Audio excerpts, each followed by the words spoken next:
Mga kapatid, ang Diyos na kinararalan natin ay Diyos ng liwanag at kaganahan. Makikilumin lang sa atin, makikita sa atin yung liwanag na ito o kulat ng sasana bilang isang Hudyo, bilang isang nananampalataya sa Diyos ay pinangahawakan hindi yung virtues na hindi nagdiliwanag, hindi yung mga virtues na nagpapakilala sa Diyos. Nawa ko sa ating pamilay at pagsimba araw-araw.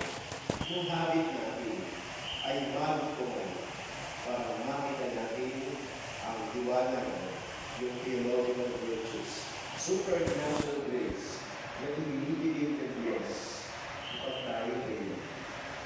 Sapagkat ito dapat ay nangyayari araw-araw.